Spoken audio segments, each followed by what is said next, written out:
Pipelette. Salut, tu écoutes Les Pipelettes, un podcast pensé par l'association Jeune et Rose. Moi, c'est Sandra. Moi, c'est Laetitia. On a toutes les deux été touchées par un cancer du sein et on est les voix des pipelettes. Tour à tour, aux côtés de femmes touchées par la maladie, on va aborder entre nous et sans tabou tout ce qui nous a chamboulés, questionnés dans nos parcours. Bonne écoute. Pipelette. Bonjour, je suis heureuse de vous retrouver pour ce nouvel épisode des Pipelettes. Moi, c'est Sandra, j'ai eu un cancer du sein HER2 positif à 24 et 26 ans. Et vous ne le savez peut-être pas, mais Les Pipelettes, c'est un podcast pensé et porté par l'association Jeune et Rose. Et aujourd'hui, à l'honneur des 8 ans de l'association, on va remonter le fil du temps et revenir aux origines du collectif. Parce que derrière chaque association, il y a une histoire, des rencontres, des déclics, et celle-ci est particulièrement belle. Pour l'occasion, je suis aux côtés de Mélanie et Christelle, les fondatrices de Jeune et Rose. Bonjour. Bonjour. Pour commencer, recontextualiser du coup un petit peu. Donc vous avez toutes les deux été touchées par un cancer du sein jeune. Est-ce que vous pouvez nous raconter un peu à quel âge vous avez été diagnostiquée ? Est-ce que vous avez senti quelque chose dans votre poitrine ou au contraire, est-ce que c'est lors d'un check-up par exemple que vous êtes aperçu que quelque chose n'allait pas ? Ouais, je commence. Allez, donc moi j'ai eu un cancer du sein quand j'avais 32 ans. Mon deuxième enfant, ma petite fille, avait 5 mois. Et c'est le moment où j'ai arrêté de l'allaiter, où j'ai constaté que j'avais du sang qui coulait sur un port. Alors, enfin, j'avais déjà eu cette histoire depuis 2 ans en fait, suite à ma première grossesse, mais bon, les professionnels de santé m'avaient dit que c'était pas grave, cet écoulement de sang. Je m'étais dit bon, ils m'avaient dit que ça passerait, puis en fait c'est jamais vraiment passé. Et quand j'ai eu mon deuxième enfant, ma petite fille, donc c'était en août 2014, je l'ai allaitée 3 mois. Au bout de 3 mois, j'ai arrêté de l'allaiter, et quand j'ai arrêté de l'allaiter, mon sein recoulait toujours, et puis tout d'un coup j'ai vu une tache rouge apparaître. Là, j'ai décidé que il fallait peut-être que je consulte. Donc là, c'est un peu le début d'un parcours du combattant qui commence finalement. Je m'attendais pas vraiment à ça, et puis je m'attendais surtout pas à quelque chose de finalement très grave. Donc je suis allée chez ma généraliste qui a constaté effectivement que j'avais le sein qui était, j'avais une tache rouge sur le sein droit, et qu'il y avait effectivement du sang qui coulait sur un port. Donc elle m'a fait passer une échographie et m'a dit que c'était peut-être un problème, un abcès ou un kyste ou quelque chose, ou peut-être quelque chose dû à l'allaitement, et donc elle me mettait sous antibiotiques et elle m'a dit de revenir dans 1 semaine. J'ai passé l'échographie, j'ai vu donc une radiologue qui m'a dit non, rien de particulier, que j'avais quand même beaucoup de ganglions, mais bon, rien de particulier. Donc je suis retournée chez ma généraliste une semaine après. Le traitement antibiotique qu'elle m'avait donné n'avait pas fait effet. Elle était assez surprise qu'il n'ait rien constaté à l'échographie. Elle a décidé d'appeler ma gynécologue. Forcément, c'était un vendredi soir, veille de vacances scolaires. Le meilleur timing, bien sûr. Donc, impossible de joindre la gynécologue. Donc, ma généraliste, super chouette quand même, prend le temps d'appeler un gynécologue. Et donc là, le gynécologue lui dit qu'il faut quand même que je consulte rapidement quelqu'un, et que si je peux pas aller voir ma gynécologue, que je serai reçue aux urgences. Donc, le samedi matin, 8h, je me pointe aux urgences à Bordeaux. Et là, une interne décide quand même de me recevoir. Elle essaye de me faire une échographie, mais finalement, elle n'avait pas vraiment le matériel adapté. Et donc, elle me dit qu'il faut que j'aille passer une mammographie, mais qu'elle ne peut rien faire pour moi. Elle n'est pas équipée. Voilà, et donc je repars chez moi avec une ordonnance pour faire une mammographie. Pendant ce temps, mon sein devient de plus en plus rouge, de plus en plus gros. Et arrive le 1er janvier 2015, et là, voyant mon sein qui dégonflait pas, j'ai envie de dire, je fais des recherches sur Internet, ce qu'il ne faut surtout pas faire, mais quand même, je tombe sur cancer inflammatoire du sein. Et là, je comprends que c'est ce que j'ai. Et donc là, je me dis, il va falloir trouver maintenant un médecin qui accepte qui accepte, ou qui cherche, qui comprenne que peut-être c'est grave et qu'il faut il faut que je cherche le médecin qui va me diagnostiquer ce cancer du sein inflammatoire, mais j'ai compris que c'était ça. Donc voilà, pendant ce mois de janvier 2015, je suis passée de médecin en médecin qui me disait que c'était pas grave, que j'étais trop jeune pour que ça soit grave. J'ai essayé plusieurs traitements antibiotiques, enfin voilà. Jusqu'au moment où j'ai rencontré un chirurgien qui était en fait aussi mon obstétricien, qui au départ me prenait pas au sérieux et qui finalement à la fin de la consultation accepté de faire une biopsie pour rassurer tout le monde. Quelques jours plus tard, les résultats sont tombés. Donc, il s'agissait bien d'un cancer inflammatoire du sein. La tumeur faisait déjà 8 cm. Voilà. Et donc, ça faisait 2 ans que mon sein coulait. Ça faisait 2 mois que le sein était rouge, que j'étais passée dans les mains de plusieurs médecins, que j'avais entendu dire que ce n'était pas grave, que j'étais trop jeune pour avoir un cancer, qu'il ne fallait pas que je m'inquiète. Et donc, après, je suis partie dans un protocole de soins assez classique, chimio, mastectomie, radiothérapie et hormonothérapie. Merci Christelle. Et du coup, toi, Mélanie, comment ça s'est passé ? Moi, j'ai observé une modification de l'aspect de mon sein aussi pendant une période de grossesse, pendant ma première grossesse, mais sans que ça m'alerte plus que ça. Puis, deuxième grossesse, coup sur coup, puisque mes enfants ont 17 mois d'écart. Donc, j'ai pas eu le temps de voir mes seins revenir, entre guillemets, à la normale. Je suis passée de période de grossesse allaitement, période de grossesse allaitement, sans qu'il y ait d'espace entre toutes ces périodes. Donc ça a joué quand même aussi, parce qu'on voit une modification, mais nous-mêmes, déjà, on se dit, je sais pas toi, mais moi, au départ, je n'étais pas du tout alarmée. Je m'étais dit, ça doit être lié à ça, quoi, à l'allaitement, à la grossesse, aux hormones, etc. Mais quand même, quand j'ai voulu mettre au sein mon deuxième enfant à la maternité, là, j'ai vu que le mamelon était totalement enfoncé. Et j'arrivais pas à lui faire prendre le sein, en fait. Et il a fallu mettre une tétrelle, pincer le sein pour faire ressortir le mamelon. Enfin, le téton était vraiment rentré dans le mamelon, quoi. Donc ça m'a quand même mis la puce à l'oreille. Pareil que Christelle, j'en ai parlé un petit peu, mais j'ai pas eu trop de retours en face. Il y a quand même une sage-femme à la mater qui m'a dit mais vous aviez déjà votre mamelon comme ça avant ? Et je lui ai dit, je sais pas, là je sors de 9 mois d'allaitement et puis avant ça, 9 mois de grossesse et là je viens encore d'enchaîner sur une autre grossesse. Donc en fait, je sais pas. Je ne me souviens pas comment était mon sein avant. Et donc, elle m'a dit, si vous en souvenez pas, ça vous a pas choqué, c'est que c'était peut-être déjà comme ça, et je suis rentrée chez moi. Ensuite, je me suis réalertée quelques mois plus tard, parce que ça avait évolué, le sein était devenu dur. En fait, comme Christelle, donc deuxième alerte, il se passe autre chose. En plus du mamelon qui est rétracté, il y a le sein qui durcit, tout le sein en fait. En combien de temps ça s'est fait ça du coup ? Sur 6 mois. Ok. En 6 mois. Et donc là, j'en ai parlé à ma généraliste et je lui ai dit comme ça, sur un ton limite un peu badin, ça peut pas être un cancer quand même. Et je me rappelle très bien, elle a fait un petit pff, en levant les yeux au ciel. Voilà. Donc, mais non, vous êtes trop jeune, vous n'avez pas d'antécédents familiaux, bien sûr que non. Donc moi, j'avais 30 ans. Et puis, pareil que Christelle, crème antibiotique, etc. Donc, rien n'y fait. J'arrête l'allaitement. Parce que là, je comprends que tant que j'allaite, de toute façon, ce sera l'arbre qui cache la forêt. Il n'y aura pas de... Et moi, je sentais qu'il y avait quelque chose qui allait pas, sans pour autant penser à un cancer, mais je sentais il fallait pas lâcher, il fallait insister. Au bout de 6 mois vraiment aussi, le même ressenti, sans avoir identifié vraiment cancer, mais identifier que, là, il y a un truc et ça passe pas, et même ça évolue. Donc, en fait, il faut pas lâcher, quoi. Et donc, un peu pareil, hein, là aussi, ça a été, on va faire quand même une mammo, histoire de, quoi. Se rassurer.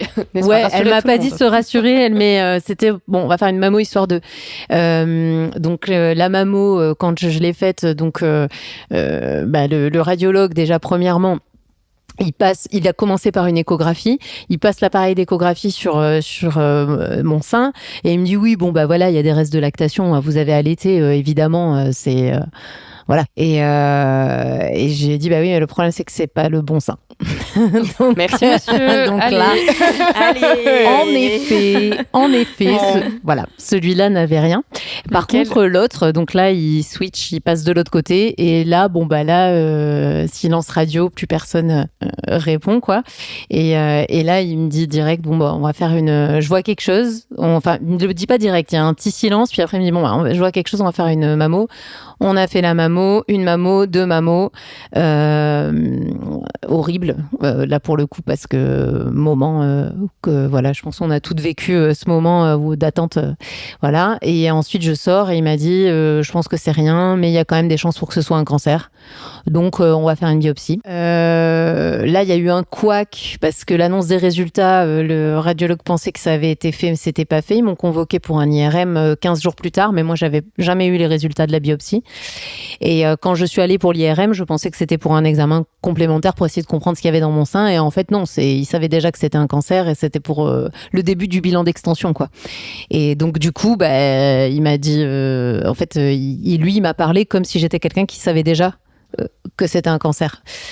Donc là, ça a été vraiment compliqué et brutal. Et puis après, ben, le bilan d'extension a révélé qu'il y avait des métastases osseuses. Donc là, ça a été encore une autre paire de manches. Et donc là, j'ai compris que c'était un cancer, que c'était grave et qu'il avait pas mal évolué aussi, quoi, quand même, avec le temps.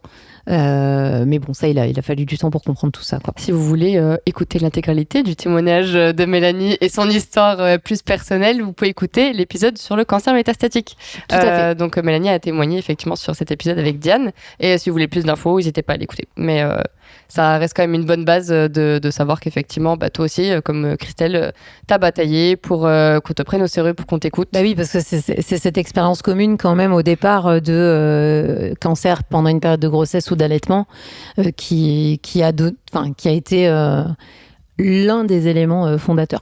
Toi, au niveau du protocole de soins, qu'est-ce qu'on t'a annoncé ? Alors, moi, ça a été pareil que Christelle, hein, chimio, d'abord la chimio, ensuite la chirurgie avec une mastectomie et ablation des ganglions, radiothérapie, et ensuite le traitement pour les métastases, quoi, que j'ai toujours aujourd'hui, Oui, en fait. ok.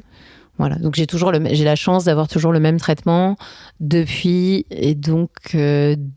2015. Voilà. Donc, Merci la recherche. et d'être en rémission, je tiens à le dire, d'être en rémission avec un cancer métastatique. Parce que pendant longtemps, on pensait que c'était antinomique. Et en fait, aujourd'hui, avec les progrès les évolutions de certains traitements, aujourd'hui, je vais bien et je suis stabilisée en ayant eu des métastases qui ne sont plus actives. Plus rien ne s'allume au TEP scan.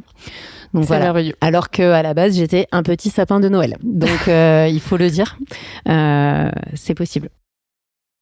Grave, c'est hyper important de le dire. Et merci pour ces petites précisions. Et comme quoi, vraiment, faut continuer à avoir foi en la recherche. Tout est possible, effectivement. Si on revient vraiment sur le moment du diagnostic, le début des traitements, etc., qu'est-ce qui vous a fait le plus peur au début ? Est-ce que c'était vraiment les traitements, l'annonce, l'inconnu ? Qu'est-ce qui s'est passé en vous à ce moment-là ?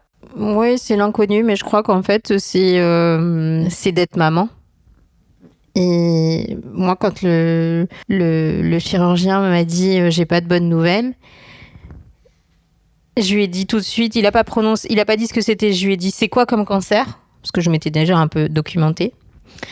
Et là, il me dit c'est un cancer hormonodépendant. Et là, je m'effondre. Et j'ai dit, mes bébés. Je crois que pour moi, c'était le plus difficile de penser à mes enfants. Et voilà, on a 15 000 images qui nous viennent. C'est de les voir grandir sans maman, je crois. Enfin, moi, je crois que c'est le pire. Le plus difficile. Bien sûr. Pour toi, c'est mal. Oui, bah oui, exactement pareil. Hein, c'est ça, c'est la première pensée. C'est clair que quand t'as donné la vie 6 mois avant et qu'on t'annonce un cancer, enfin voilà, c'est le fait de penser à la mort à ce moment-là. Oui, tout de suite, ça te connecte au fait que tu viens de donner la vie pas longtemps avant et que voilà, c'était pas dans les plans. Donc voilà. Et donc effectivement, comment ça peut se passer pour eux ils sont tout petits. Oui, c'est la première chose à laquelle on pense. Et en plus, pour le coup, le moment où moi j'ai eu le mot cancer officiel, avec le jour de cette IRM où du coup le radiologue pensait que j'étais déjà au courant.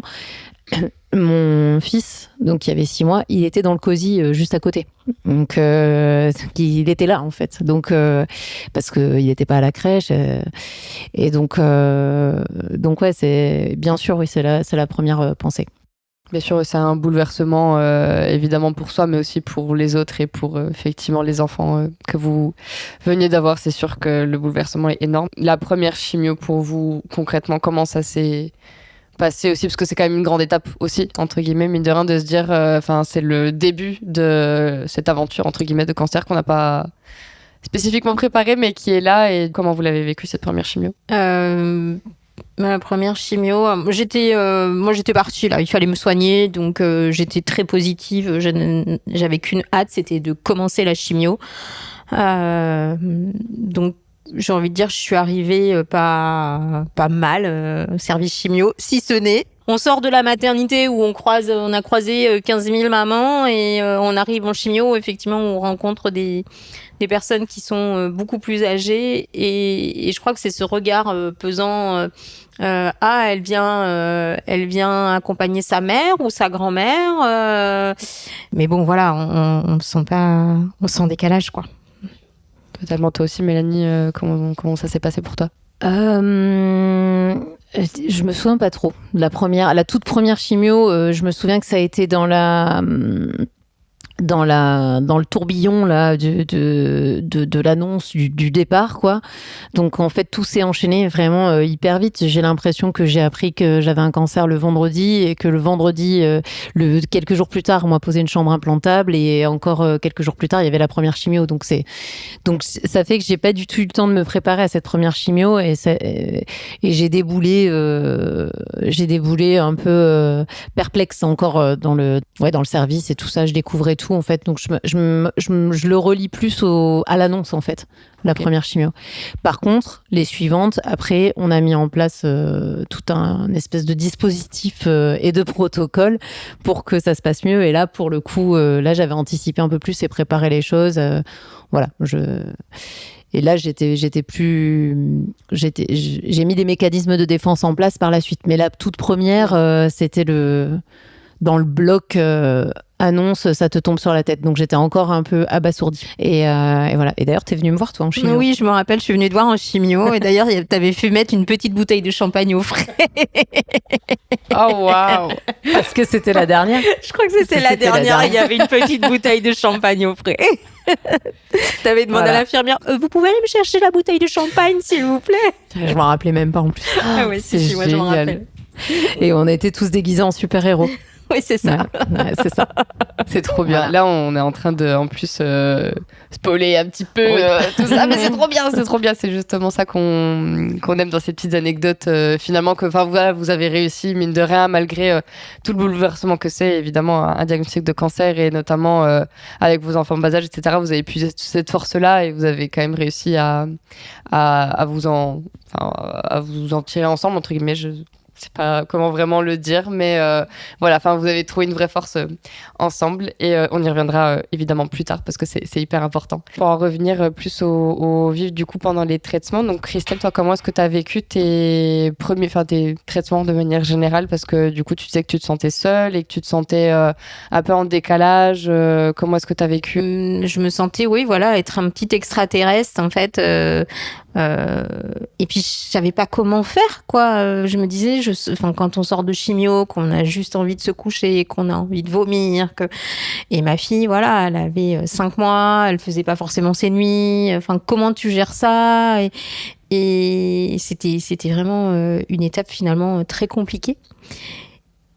Et un jour, j'ai ma meilleure amie qui me dit qu'elle vient de rencontrer une autre jeune femme. Alors vraiment, son beau-frère avait une nouvelle petite amie qui s'appelait Mathilde. Et Mathilde devait avoir 30 ans et elle avait eu un cancer du sein 2 ou 3 ans avant. après la naissance de sa petite fille. Un peu la même histoire que moi. Okay. Et Marie, ma meilleure amie, me dit j'ai rencontré cette fille Mathilde et vraiment elle est chouette et elle m'a laissé son numéro de téléphone si tu te sens de l'appeler pour échanger sur un petit peu ce que tu vis. Elle l'a vécu. Et sur le coup, je me dis non, je vais pas. C'était très gentil, mais je me sentais pas d'appeler une inconnue. Comme ça, quoi, un peu parler de ma vie. Plus, bon, je suis un peu quelqu'un de réservé, pas une très grande communicante. Donc, et un jour où ça allait vraiment, vraiment, vraiment pas, j'avais vraiment le moral dans les chaussettes. Je décide d'appeler cette jeune femme, Mathilde. Et là, elle m'a accueillie, au téléphone, hein, vraiment, elle m'a accueillie. Elle a été adorable. Elle m'a rassurée un petit peu sur ce qui m'attendait. Elle m'a raconté son parcours, que finalement elle allait bien, qu'elle voyait sa fille grandir. Et ça m'a vraiment, vraiment fait du bien de pouvoir échanger avec elle, de savoir un petit peu ce qui allait m'arriver dans ces prochains mois. J'ai jamais rencontré Mathilde. Je l'ai appelée 2 ou 3 fois finalement. Je l'ai pas appelée très très souvent, mais quand ça allait pas, je l'appelais. Et ça m'a fait un bien fou de me dire que finalement, j'étais pas un cas isolé. Mais forcément, nous les jeunes femmes, vu qu'on est moins nombreuses, on se rencontre moins en fait dans les services d'onco. Là, je me suis dit que finalement, c'est dommage que nous les jeunes femmes, on se rencontre pas plus parce qu'on a, quand on a un cancer jeune, on a des problématiques très spécifiques et moi c'était vraiment mon problème avec mes enfants, comment leur dire, comment leur parler, est-ce que je devais leur préparer des lettres, enfin des choses comme ça. Et j'allais beaucoup dans les associations qui existaient, je rencontrais des femmes formidables, vraiment mais je rencontrais pas de femmes de mon âge avec qui je pouvais parler vraiment des problèmes que j'avais en tant que jeune femme. Ok, je comprends. Du coup, tu dirais que les échanges avec Mathilde, qu'est-ce que ça t'a apporté ? Je me suis dit, finalement, moi aussi, j'ai peut-être une chance de voir mon fils et ma fille grandir. Et ça t'a donné de l'espoir ? Ouais, c'était un peu la lumière, la lumière au bout du tunnel aussi. Cette jeune femme qui avait vécu la même chose que moi. Voilà. C'est trop beau comme histoire. Et je l'ai jamais rencontré. Et c'est ça qui est assez fort aussi, c'est que sans se voir, sans se voir physiquement, elle a été vraiment une lueur pour moi. Merci à toi de nous avoir raconté cette histoire et à Mathilde aussi d'avoir été là aussi pour toi, parce que c'est hyper important. Donc, je spoil un peu les filles qui écoutent, mais du coup, assez rapidement après le début des traitements. Mélanie, donc, tu as fait la rencontre de Christelle. Est-ce que vous pouvez donc nous raconter vraiment comment ça s'est passé ? Moi, j'ai commencé mes traitements un peu sur les chapeaux de roue. Donc, au départ, j'ai pas vraiment trop compris ce qui se passait. Mais à la deuxième chimio, quand j'ai commencé à atterrir un peu dans l'histoire, effectivement, j'ai regardé autour de moi. J'en ai conclu que je me sentais un petit peu seule aussi quand même. Et j'ai demandé à l'infirmière à l'infirmière d'annonce si y avait d'autres personnes de mon âge. Qui étaient en chimio et effectivement s'il était possible d'être mise en contact, etc. Et donc cette infirmière, elle m'a dit je peux pas trop faire une mise en contact directe, mais je peux vous dire de façon informelle qu'il y a un atelier de TP tel jour dans tel étage et que peut-être qu'il y aura une jeune femme qui s'appelle Christelle, qui a 32 ans, qui a 2 enfants 32 ans. qui ont le même âge à peu près que les vôtres, et etc. Et il est possible qu'elle sorte de l'atelier à telle heure. Donc voilà, je dis ça, je dis rien. Tant de mystère. Donc en gros, elle nous a mis un date, quoi. et grosso modo, donc elle sortait, ouais, c'est ça en fait. Tu sortais de l'animation, non ? Ouais, c'est ça. Mais en fait, juste avant d'entrer à l'ETP, elle m'a dit à la fin, il est possible que vous croisiez une jeune femme qui vient d'arriver dans le service et qui aimerait bien rencontrer une autre jeune maman. Entremetteuse. Waouh. Et vu que moi j'avais déjà fait part du fait que j'aimerais bien que les jeunes femmes puissent rentrer en contact, cette infirmière d'annonce a joué les entremetteuses. Et donc quand je suis sortie de mon atelier de TP, bizarrement devant la porte arrivait une autre jeune femme. Et là, l'infirmière d'annonce, je sais pas si on peut dire son prénom. Si on peut. Mais on lui a déjà fait des big up dans l'autre podcast. Oui, c'est vrai, oui, clairement. Donc, Alice, Alice, Alice était là aussi, puis elle fait « Oh, tiens, Mélanie, je te présente Christelle, une autre jeune maman. Christelle, je te présente Mélanie, une autre jeune maman. » Et donc, moi, en fait, j'avais terminé mes traitements. Et Mélanie, je crois que tu n'avais fait qu'une chimio quand... Ouais, je crois que tu n'avais pas fait la deuxième encore. Ouais, je crois, ouais. Je crois que tu avais encore tes cheveux même. Oui, j'avais mes cheveux. Ouais, donc, j'avais les cheveux courts. Je les avais coupés courts, mais j'avais encore mes cheveux.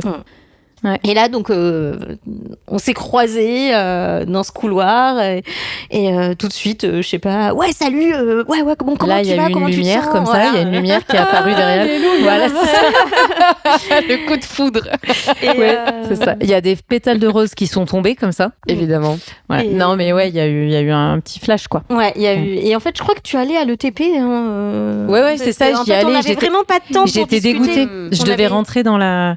J'étais dégoûtée. Je devais rentrer dans la salle pour faire l'activité. Et du coup, alors que j'avais en fait. Tu viens de rencontrer ton âme sœur. Oui. C'est pas possible. Oui, non, mais c'est comme ça qu'on s'appelle, nos âmes sœurs. Et oui, et tout de suite, donc, elle m'a dit, oui, comment tu l'as dit à tes enfants ? Est-ce que tu leur as lu des livres pour enfants ? Voilà. Et on s'est échangé les numéros de téléphone. Le vif du sujet direct et premier échange de contact, quoi. Voilà. Ouais. Et je crois que dès le lendemain, tu m'envoyais un message et on a commencé à échanger. Et 3 jours après, tu étais chez moi pour prendre un café. Voilà. Et tu t'es mis à poil. Pas complètement à poil quand même. Non, mais effectivement, ça. Non, on a échangé, autour d'un café, et puis c'était fluide, quoi.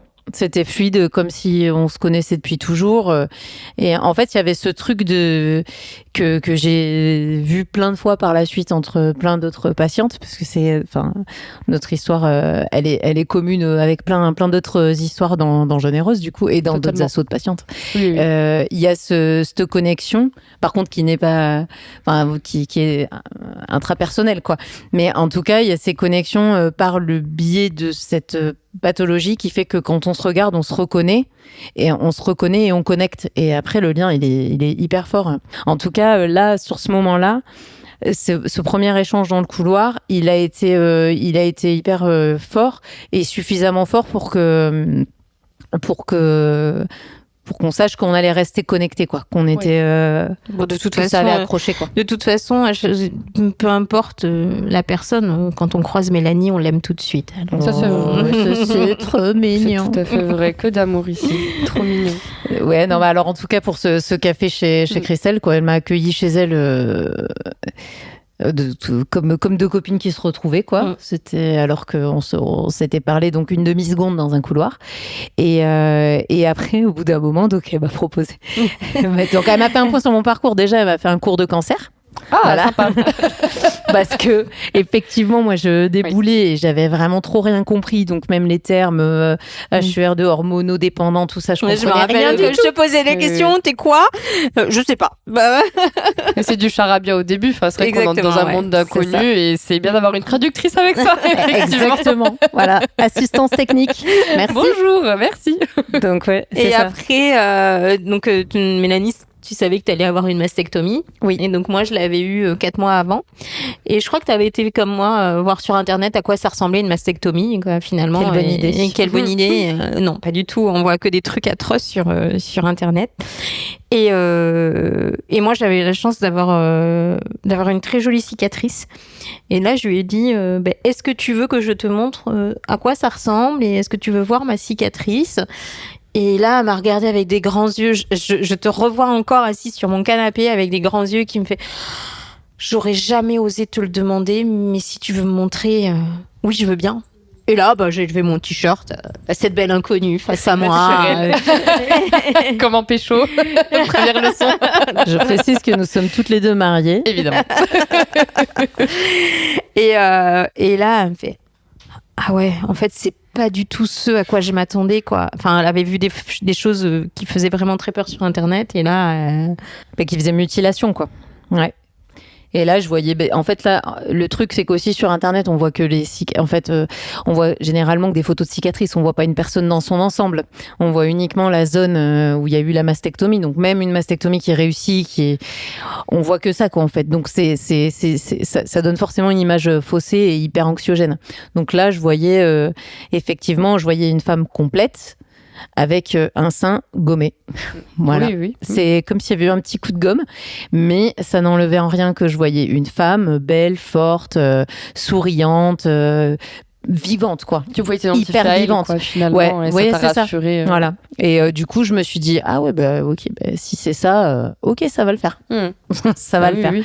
Et franchement, ça m'a enlevé à peu près 150 kilos que j'avais sur les épaules parce que j'étais vraiment bloquée sur cette mastectomie.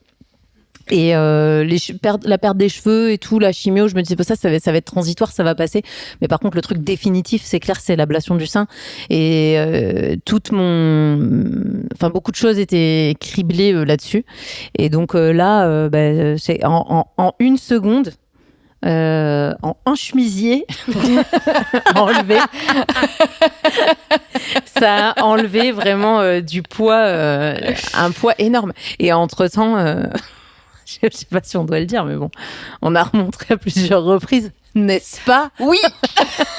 Certes, effectivement. Voilà, oui. Entre patientes, c'est un peu un classique, il faut le dire. Je sais pas si toutes les assos de patientes font ça, je sais pas. C'est peut-être la petite sauce jaune et rose, en tout cas spécifiquement Christelle, Mélanie, Sandra, je sais pas, mais oui, c'est vrai. Mais en tout cas, nous oui. Voilà, mais vraiment avec parcimonie et en s'assurant que le consentement soit évidemment pris et que l'accord soit préalable des deux côtés. Voilà, évidemment. C'est ça.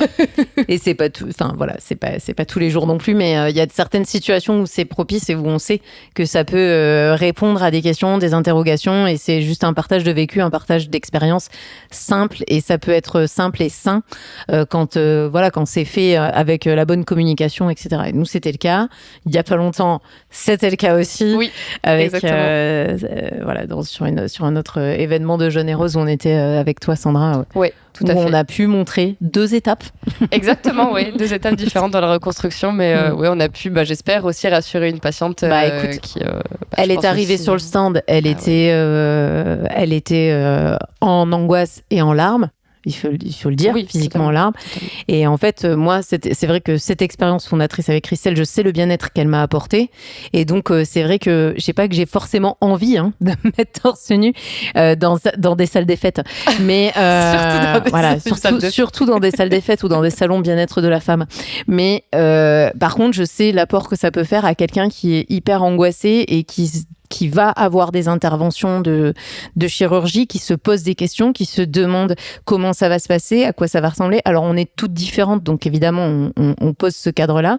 Mais par contre, là, on sait qu'elle est arrivée en pleurs sur le stand et qu'elle est repartie avec un smile totalement total. Oui, quoi. Oui. On espère aussi que ces et moi, c'est pareil. Je suis arrivée chez Christelle en étant une petite boule d'angoisse, et je suis repartie le cœur léger. Voilà, j'avais toujours un cancer, par contre. Ça, je dois dire, voilà. Mais bon, c'était plus léger parce qu'il y a une perspective, comme tu disais tout à l'heure avec Mathilde. Une lumière, en fait. Ouais. Une lumière, un espoir, voir quelqu'un qui est déjà passé par là et qui est un peu plus loin devant sur le chemin.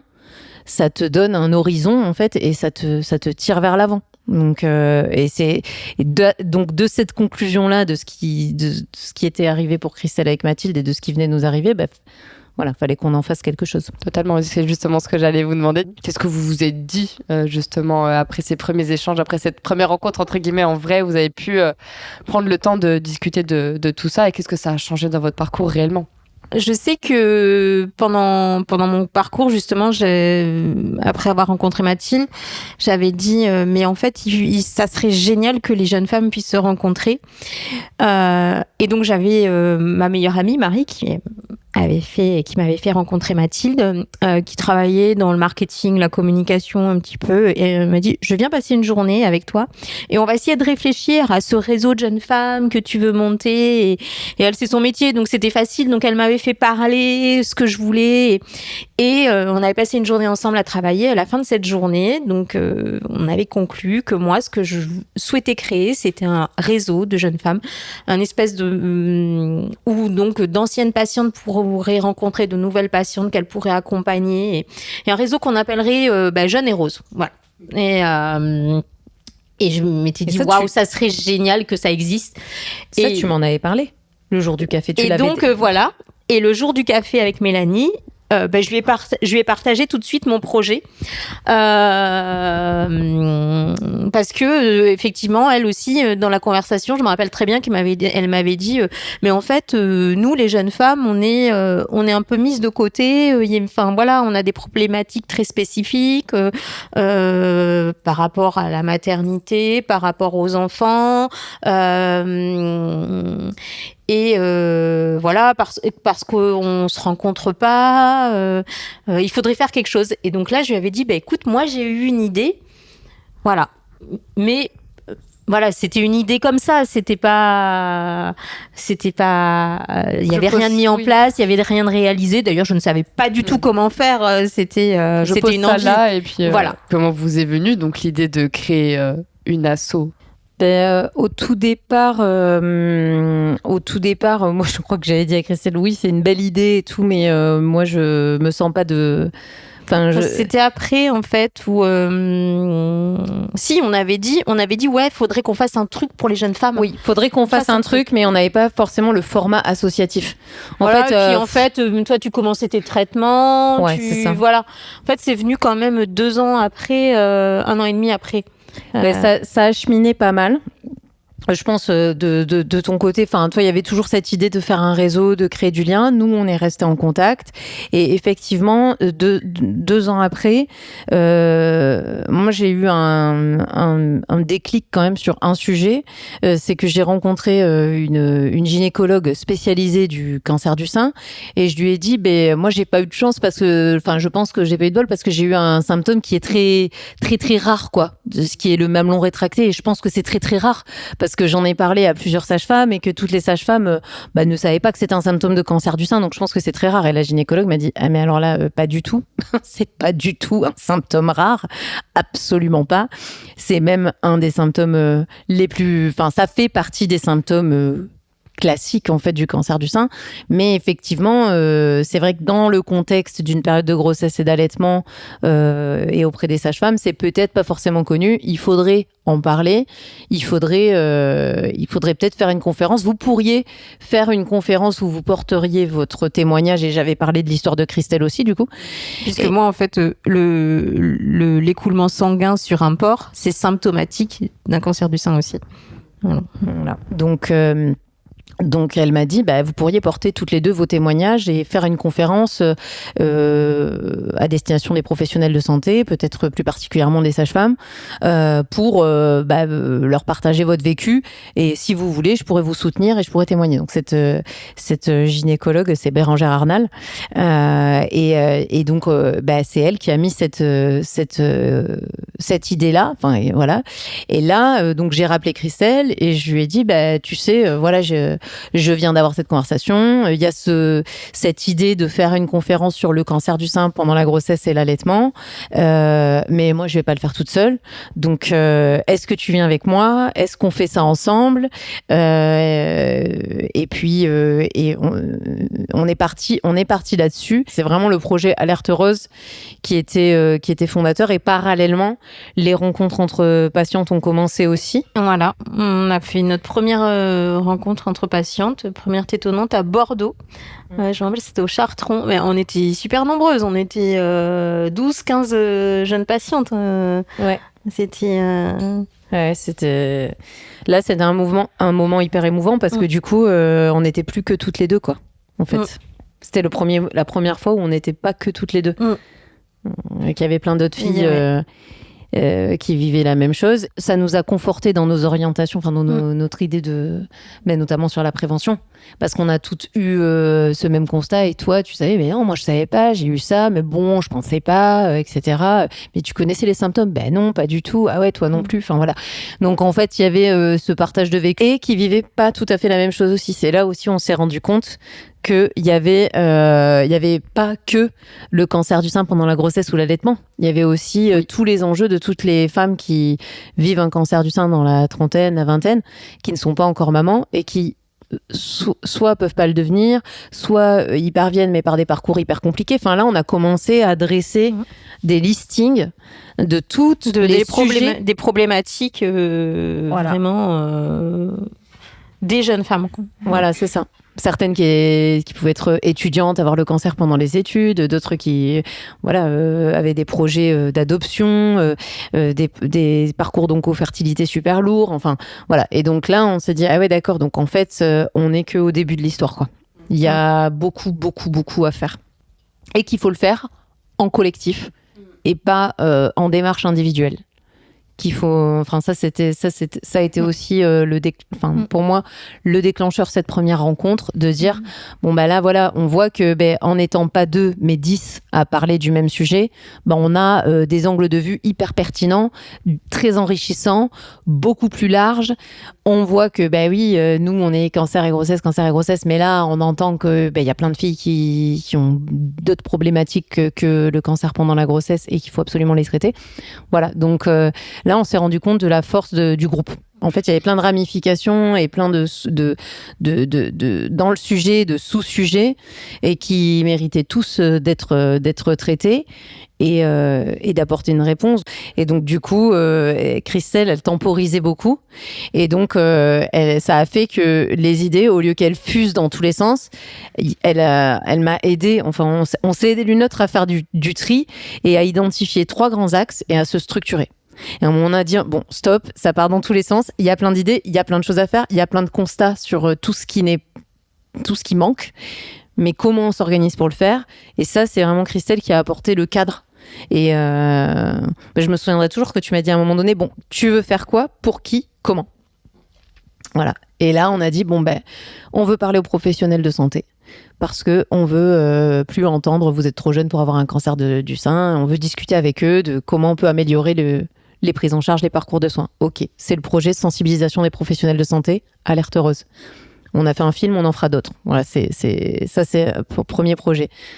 Deuxième chose, on veut plus que les jeunes femmes soient seules et on veut que ce qui nous a aidés, que ce soit Christelle avec Mathilde ou ensuite moi avec Christelle, que cette boucle vertueuse de mise en lien des patientes qui aide à tirer vers l'avant, que ce soit dupliqué. Ok, c'est le réseau entre patientes, donc c'est les tétonnantes. Et troisième chose, on veut faire de la prévention et on veut faire de la prévention auprès du grand public et surtout auprès des jeunes, parce qu'on veut aussi, nous, être mieux au courant de quels sont les symptômes, pouvoir réagir plus vite, ne pas se dire « Oh tiens, un écoulement sanglant ou un téton rétracté, c'est que dalle ». Savoir quels sont les symptômes du cancer du sein, comment s'autopalper, parler du cancer avant le dépistage organisé, aller en parler dès le lycée, faire des événements festifs, et ça, c'est le télététon. Et le fait de structurer 3 projets avec 3 objectifs et 3 publics, ça a été fondateur pour l'asso. Et à partir du moment où ce cadre-là était posé, là, on a pu dérouler, quoi. C'était votre ligne directrice. Voilà. Et les bases, du coup. Ok, c'est trop voilà. bien. Et puis après, rapidement aussi, on s'est mis en lien avec quelques jeunes femmes qui étaient sur les réseaux. Notamment, moi, je suivais la page Facebook d'une jeune femme qui s'appelle Saint-Rose. Et donc, j'en avais parlé à Mélanie. Et donc, Mélanie a contacté cette jeune femme qui se cachait derrière Saint-Rose. Et en fait, c'était Angélique, qui est notre responsable maintenant de l'antenne Jeanne et Rose Rhône-Alpes. Donc... Et Angélique, elle portait beaucoup ce sujet de l'oncofertilité. Elle avait pas pu avoir d'enfant, à cause de son cancer. Enfin, ce projet-là, en tout cas, avait été mis entre parenthèses à cause de son cancer. Donc, Angélique, elle a fait partie des membres fondateurs de l'asso qui ont aussi porté élargi nos sujets, ouais. enfin voilà, elle nous a, elle a particulièrement ouvert les yeux sur toutes ces autres problématiques. Et puis surtout, ça a été fondateur aussi parce que Angélique, elle a dit, c'est super ce que vous faites, mais vous êtes à Bordeaux, moi je suis à Saint-Étienne. Donc ça fait un peu loin pour une rencontre entre patientes. Là, on est quand même sur une accessibilité modérée. Géographiquement parlant, on a un petit sujet. Donc du coup, comment on fait ? Et là, on s'est dit, en fait, nous, entre-temps, on avait quand même pas mal cheminé. Donc comme je disais avant, on avait structuré un cadre, des objectifs. Il y avait un projet associatif qui était rédigé.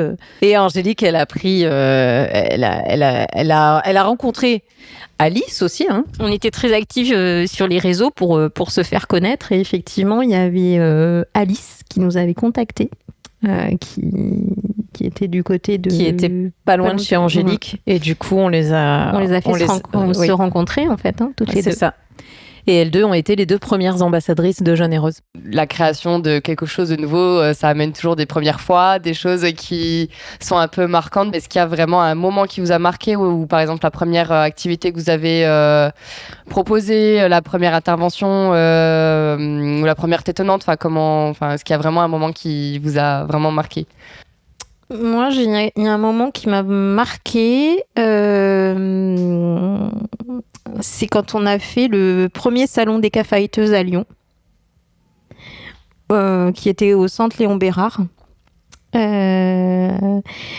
où là, on a rencontré beaucoup de jeunes femmes. Je me rappelle d'une jeune femme qu'on avait rencontrée qui s'appelait Herveline et elle était arrivée sur notre stand mais en larmes. Elle allait avoir une mastectomie quelques jours après et comme avec toi finalement on a été sœurs enfermées je lui ai dit attends je vais te montrer à quoi ça ressemble. On a été dans les toilettes toutes les deux avec Herveline et je lui ai montré et là quand elle a vu ma cicatrice elle a arrêté de pleurer et elle m'a dit mais en fait c'est ça mais en fait c'est beau. Et c'est vrai, je me souviens. Et là, tu te dis que ouais, c'est pas de bol ce qui nous est arrivé, ce qui nous arrive. Mais finalement, on a réussi à le transformer en quelque chose de positif et à pouvoir donner. Ça n'a pas de prix, ça permet de passer au-dessus au-dessus la maladie, quoi. Oh, que oui. C'est la première personne que vous avez accompagnée ? Non, mais moi, c'est vraiment une rencontre qui m'a beaucoup touchée. Et ce qui m'a beaucoup touchée avec la rencontre de Herveline, c'est quelques mois après, on a reçu une lettre. C'était un de nos premiers courriers de chez Jeune et Rose. Et Mélanie dit « regarde, on a reçu un courrier. » Elle dit « je t'attendais pour l'ouvrir. » Et donc, elle dit « on va l'ouvrir ensemble. » Et là, on ouvre. Et en fait, c'était Herveline qui nous avait envoyé un faire-part de renaissance. Ouais, c'était joli. Et c'était très très beau et elle nous remerciait de l'avoir accompagnée et je trouvais que le faire part de renaissance avait pris beaucoup de sens. Oui, et puis elle a fait plein de choses très jolies d'ailleurs. C'est adorable. Elle a fait plein de choses très un podcast, tout un tas de choses très intéressantes derrière. Beaucoup de résilience. Comment s'est passé donc le premier atelier de sensibilisation auprès des jeunes, parce que du coup ça fait partie d'un de vos projets. Au départ, on voulait un événement pour faire parler du sujet, mais on n'avait pas forcément d'outils dédiés. C'était. Et puis mais toujours pareil avec l'école de sage-femme de Bordeaux. En fait, je pense en allant diffuser Alerte Rose, en travaillant avec elles, on était en contact et elles nous ont proposé de venir co-animer avec elles un stand de prévention sur un festival d'étudiants où elles allaient aller avec un buste en silicone qu'elles avaient dans l'école de sage-femme qui permettait de montrer des anomalies symptomatiques du cancer du sein et de montrer les gestes de l'autopalpation. Et donc nous on est allé avec elles un peu pour nous porter nos témoignages et elles animaient, elles montraient les gestes comme ça sur ce buste d'autopalpation. Tu t'en souviens, mais c'est comme ça pour moi. Je me rappelle plus comment on est arrivé à ce festival. Moi je pensais parler. Je me revois très bien je suis là-bas, arrivée là. Mais J'étais là, je sais pas pourquoi. Mais tout ce qui s'est passé avant, bon, Mais voilà, c'était un peu on m'a ça. mis là. Je me suis dit, Après, let's c'est go. toi qui gérais beaucoup cette mise en place, quoi. Donc, Le côté prévention, oui, ça me tenait vraiment à cœur. Et après, du coup, on a passé toute la soirée avec les étudiants de sage-femme et on a vu toute la portée de ces bustes en silicone, de ce qu'ils pouvaient apporter comme comment ils servaient notre propos en fait. Voilà, ils illustraient notre propos et ça doublé avec le partage d'expérience et le témoignage, on voyait que nous on s'attendait à être sur un stand, on est dans un festival, les étudiants ils sont là pour faire la fête, pour aller voir des concerts, on s'était dit bon on va faire le pied de grue, ça risque d'être long et tout, pas du tout, on a pas arrêté de toute la soirée. On a enchaîné. On a vu qu'il y avait un vrai intérêt. On a vu qu'il y avait plein de questions. On a vu qu'ils étaient hyper participatifs. Alors, ils n'avaient pas le droit de toucher le buste parce que le buste de l'école de sages-femmes, il y avait que les sages-femmes qui pouvaient le toucher. Donc, on pouvait juste montrer dessus. Et là, on s'est dit, il nous en faut un, quoi. Clairement, il nous en faut un. Il faut qu'on développe nos compétences là-dessus. Donc, on en a discuté avec des gynécos, avec des oncos. Comment on peut construire une animation autour de ces bustes en silicone. Et de notre vécu en tant que patiente et de ce que nous, on a pu apprendre de ce qu'on appelle maintenant le savoir expérientiel. Voilà. Tout à fait. Donc, donc, on a construit les ateliers Poète comme ça. Et c'est venu s'agglomérer avec le projet de festival, le projet aussi de création artistique. Et ça a fait un projet assez complet qui s'appuie sur ces ateliers qu'on mène, qu'on a menés au début auprès des jeunes, et puis auprès des lycéens, et puis auprès des femmes en difficulté, et puis maintenant dans les ESAT. Les publics bougent, mais les fondamentaux restent les mêmes. C'est d'utiliser des outils pratico-pratiques et un petit peu ludiques, de partager nos vécus pour porter des messages de prévention qui sont simples et clairs. Voilà. Et de le faire dans la bonne humeur, bien sûr, avec cette communication décalée, avec une bonne énergie, et puis de mettre pas mal de couleurs dans tout ça aussi. Et d'utiliser les arts aussi comme médiateur et comme support, effectivement, et d'en parler autrement, effectivement. Exactement. Voilà, on a vu, on peut parler de ce sujet, on peut en parler à tout le monde et dans tout contexte. On peut en parler dans un festival, on peut en parler partout. Mais en fait, du moment qu'on en parle de façon accessible et que on met des couleurs dessus, parce que le cancer est déjà suffisamment lourd, on n'a pas besoin d'en parler avec lourdeur. En fait, donc nous, on essaye d'apporter un peu de légèreté dans notre façon d'aborder le sujet, mais pour autant, on est quand même sur des messages qui sont très sérieux, très creusés et qu'on a bien développé. Ça fait maintenant 8 ans que l'association existe. Est-ce qu'il y a eu des moments où vous avez douté de ce que vous étiez en train de faire ou de construire ? Alors moi, j'ai jamais douté. Moi, j'ai jamais douté. Je pense que peut-être que Mélanie, oui. Et après, c'est toujours elle qui a quand même tenu la barque, en fait. Hein. C'est pas... donc c'est normal que c'est elle qui ait douté, mais non. Et de toute façon, l'asso ne saurait pas ce qu'elle est sans Mélanie. C'est plus... Voilà. Malaise. Mais parce que ça me touchait. Non, mais oui, moi j'ai douté.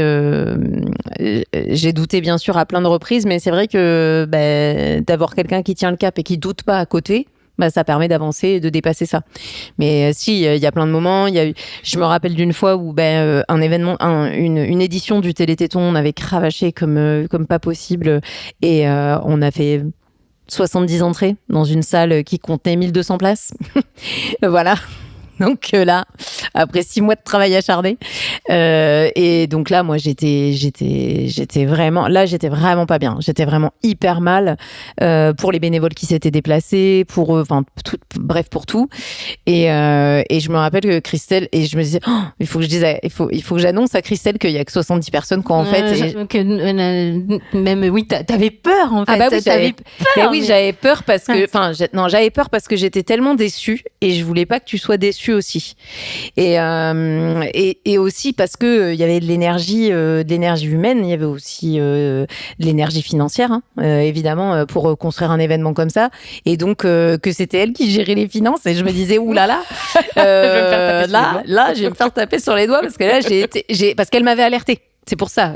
Plusieurs fois, elle m'avait alertée. Elle m'avait dit, là, est-ce que t'es sûre quand même que ça va marcher? Et je disais, mais si, j'y crois. Hyper optimiste, comme d'hab. Oui. Voilà, en mode, on y va tout chousse. Oui. Et non, ça n'a pas marché cette fois-là. Et donc, du coup, c'était pas le bon format. Ouais, c'était pas le bon format, c'était pas le bon lieu. On a réajusté. Ouais. Derrière, ça a très bien fonctionné. Mais en tous les cas, là, cette fois-là, oui, gros doute. Énorme doute. Énorme crise de larmes aussi, parce que la pression qui retombe et Bien tout. sûr. Et je vais voir Christelle et je lui dis, c'est la cata, il y a 70 personnes, dont nos bénévoles.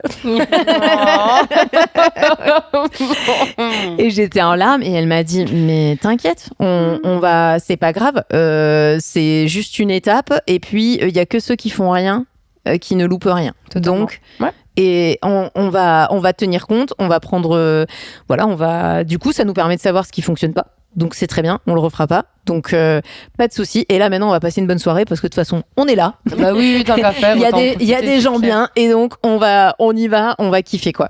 Et du coup, elle m'a enlevé pour la deuxième fois encore le gros poids. Et voilà, donc quand douter, oui évidemment.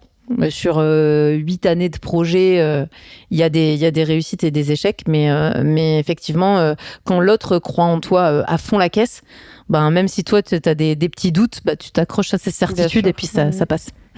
Le côté complémentaire que vous avez, quoi. Enfin, ouais. comme tu disais, comme vous le dites en fait depuis le début du podcast, en fait cette force que vous avez toutes les deux d'avoir eu vraiment, cette accroche, cette entente, ce coup de foudre, mais d'un côté des personnalités similaires, mais à la fois avec des choses bien différentes qui font que ça match. On est tellement différentes et on a, je crois qu'en fait on est vraiment très très très différentes, mais on a un tel respect, une telle admiration l'une pour l'autre que il y a de la confiance. Ouais, c'est Oui. ça. C'est...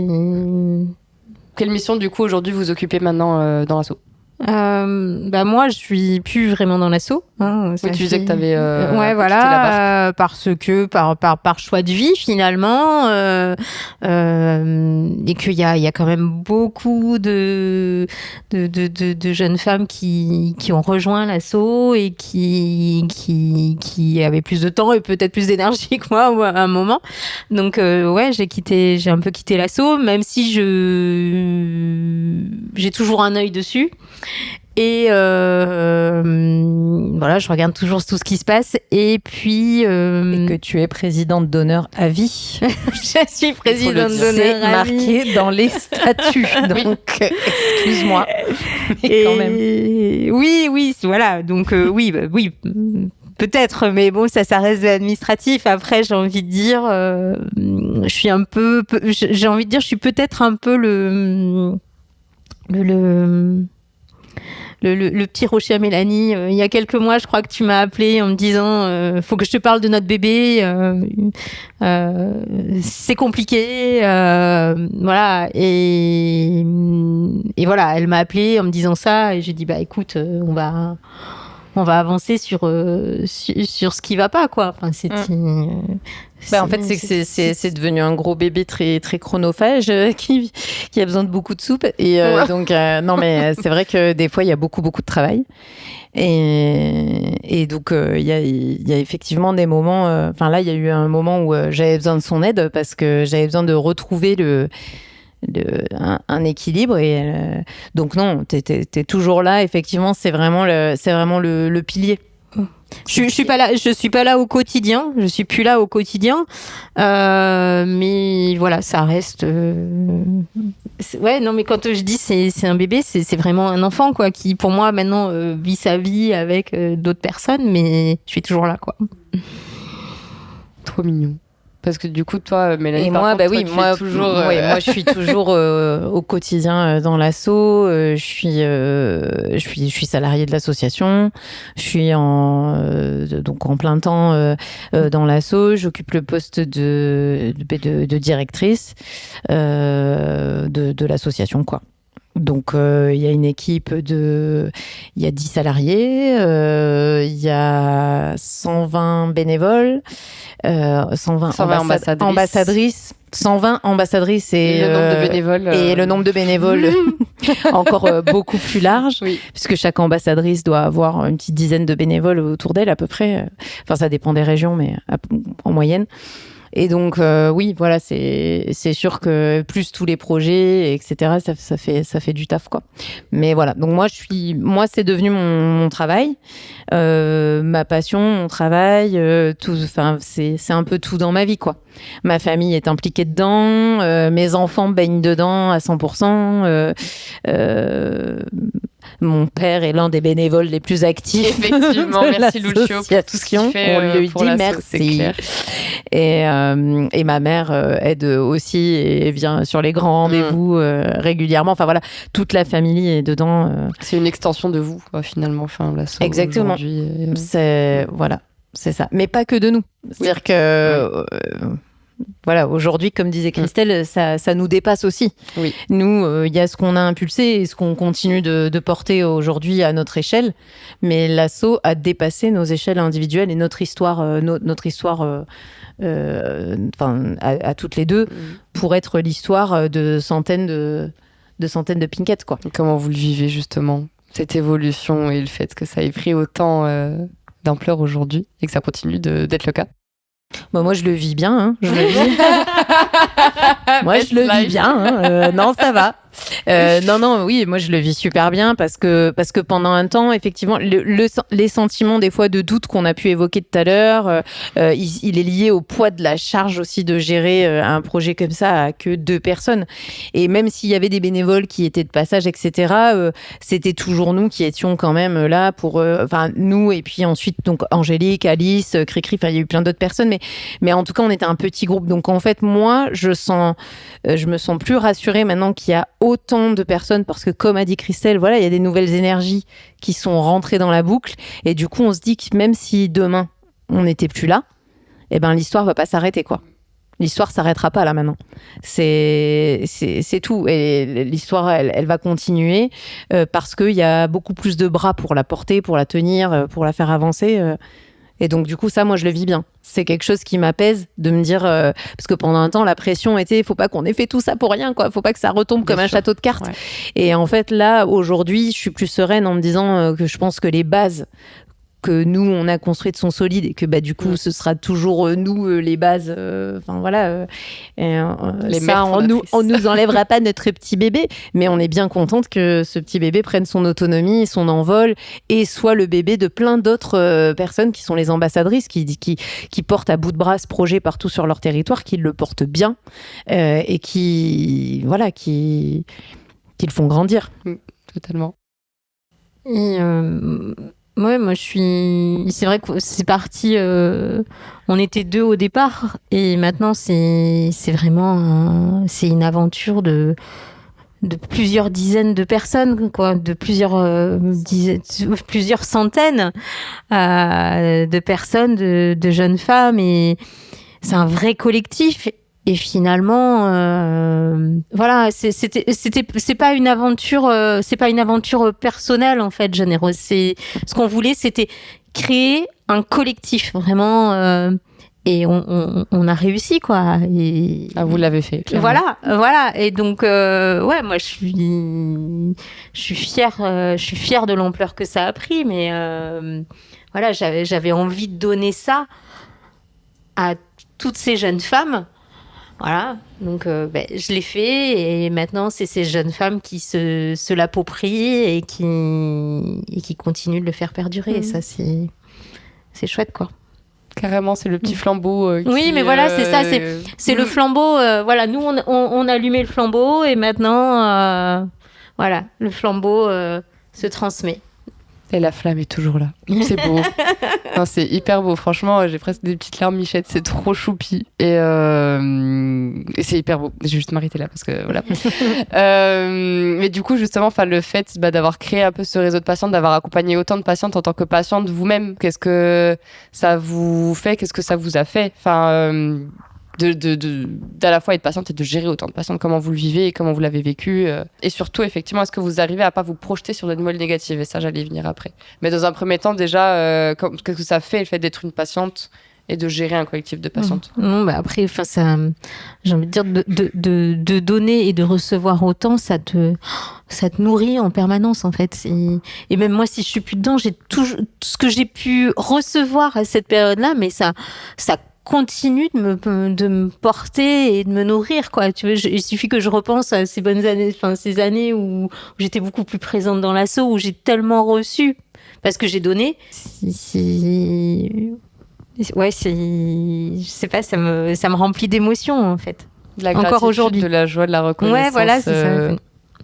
Ok. Et toi aussi, Mélanie, tu le ressens? Oui, c'est... Oui. Finalement. Non, mais Oui. je vais pas redire la même chose Mais qu'elle. oui. Du coup, autant. Mais je par prends contre, la suivante. par contre, le fait d'être en contact très très souvent avec des patientes, d'avoir autant d'histoires diverses et variées, certaines qui sont heureuses et qui se terminent bien, et d'autres malheureusement qui sont plus difficiles à entendre, et des patientes un peu plus difficiles à accompagner par leurs histoires, voilà, qui sont juste difficiles. En fait, comment est-ce que vous arrivez aussi à gérer ces mauvaises nouvelles, ou des fois ces choses un peu négatives qui peuvent arriver? Ben moi, ça a fait partie de la phase de doute aussi, quand même, de l'asso. Donc on va parler franchement. Bien évidemment que dans une asso de patientes et de femmes qui vivent un cancer du sein, il y a des décès. Il y a des départs, il y a des situations de rechute, il y a des situations hyper compliquées qui peuvent voilà. Et donc y faire face, c'est parfois complètement déstabilisant pour nous toutes, et même en étant dans l'asso depuis longtemps, on n'est jamais armé pour ça. Donc il y a des moments où vraiment tout bascule, et où on se dit je peux plus entendre une mauvaise nouvelle, je peux plus entendre une annonce de décès. Et en fait, le lendemain, on a une annonce d'une naissance, on a une annonce d'une rémission, on a une annonce de quelqu'un qui a repris le boulot et qui est trop heureuse. On a une annonce de quelqu'un qui va pouvoir adopter un enfant. Et on reçoit un faire-part. Enfin, je sais pas. Et en fait, voilà, le truc, c'est que les mauvaises nouvelles, elles sont là. Quand on les reçoit, ça prend toute la place. Et quand on les digère collectivement ensemble, on en parle beaucoup. Oui. On a aussi une psy qui nous accompagne. Et en fait, après, mis en perspective avec toutes les bonnes nouvelles, on arrive à trouver un équilibre. Mais il y a des moments, oui, où clairement, moi je me suis dit, je pense que c'était, il y a des personnes avec qui on a des liens particulièrement forts.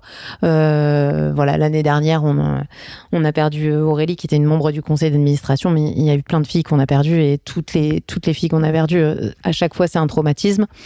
Mais celui-là, voilà, ça a été long. Ça a été compliqué, mais je l'ai dépassé, personnellement en tout cas, je l'ai dépassé comme ça, parce que il y a eu des belles nouvelles, des magnifiques rencontres, et ça permet d'atténuer la douleur, en fait, et de se projeter et de rester positive et de garder l'espoir, et de se dire aussi, ok, en fait là, je vais pas du tout baisser les bras, au contraire, oui, je vais m'accrocher 3 fois plus fort à ce collectif, parce qu'il a eu... Enfin voilà, il faut le porter 2 fois plus fort, justement pour celles qui sont plus là pour le faire. Totalement, je suis d'accord avec toi, et c'est vrai que le collectif aussi, comme tu le dis, finalement le fait de le traverser ensemble aussi, ça aide. Ça aide, ouais. Ça aide énormément, mais les bonnes nouvelles contrebalance aussi, et c'est hyper beau et important de le dire. Mais il faut en parler, par contre, et il faut être... C'est vrai que chez Jeuneuse, on est beaucoup dans un état d'esprit positif, on est beaucoup mais on fait face aussi à des choses difficiles, et on se voile pas la face là-dessus non plus. Parce que la maladie, c'est la réalité, finalement, malheureusement, de tout ça. On en a toute conscience, et on vit avec, et on le traverse avec, effectivement, tout à fait. Mélanie, tu l'avais évoqué tout à l'heure, il y a aussi une augmentation, malheureusement, du nombre de cancers chez les jeunes. Il y a des études qui le montrent, et puis particulièrement au niveau du cancer du sein chez les jeunes. Comment est-ce qu'en tant que patiente et en tant que fondatrice du coup d'un collectif qui les accompagne, vous vivez toutes les deux cette augmentation? On va pas du tout se réjouir d'augmentation de cancer chez les jeunes, mais par contre, on se dit que en fait le pressentiment, le ressenti qu'on avait depuis le début de se dire il est en train de se passer quelque chose et il faut prendre la parole et il faut agir dessus on a quand même souvent entendu mais non, le cancer chez les jeunes femmes c'est un épiphénomène, ça représente une toute petite proportion des cas de cancer du sein, c'est la goutte d'eau dans l'océan, etc. Tout ça on l'a beaucoup entendu quand même au départ où on a créé l'asso on l'a beaucoup entendu, on l'entend encore aujourd'hui. Oui, même en tant que patiente, voilà. Clairement. Deux fois, oui, vous êtes l'exception, non. Voilà. Donc, je pense que toutes les filles qui vivent ça. Statistiquement. Oui. Totalement. Oui, statistiquement, c'est vrai que c'est très vrai. Ouais, c'est vrai. Et du coup, on se dit que, qu'il y a du travail et que on est à notre juste place et que ce qu'on fait a du sens et en a d'autant plus à la lumière de ces récentes études, quoi.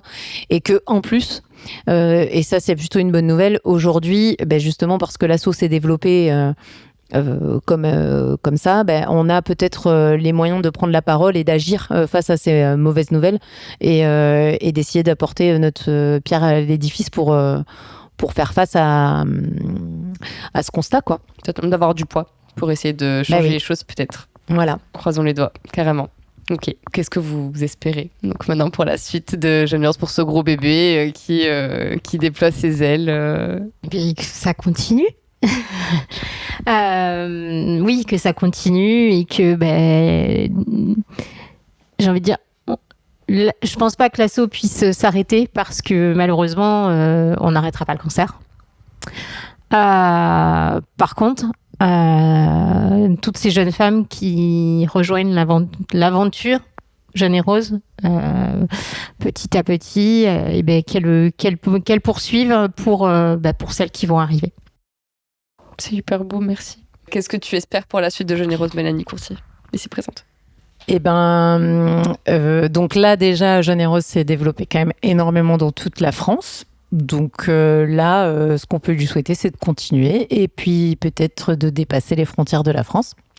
Voilà, on a quand même pas mal de demandes sur la Belgique, la Suisse. Donc voilà. C'est parti, Jeune et Rose à l'international ou quoi? Oh yeah.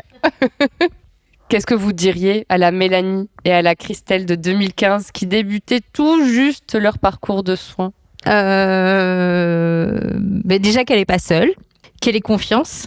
Je crois qu'aujourd'hui, on a de la chance de vivre en France et que la médecine progresse vraiment rapidement et qu'il existe de nouveaux traitements chaque jour presque. Et ça, je crois que ça fait aussi beaucoup. Je sais pas, moi aujourd'hui, je prends un traitement qui n'existait pas finalement quand je suis tombée malade la première fois. Donc, j'ai envie de dire merci à médecine. Voilà. Profite de la vie et ne cesse jamais d'y croire. Hyper beau, merci. À ton tour, Mélanie.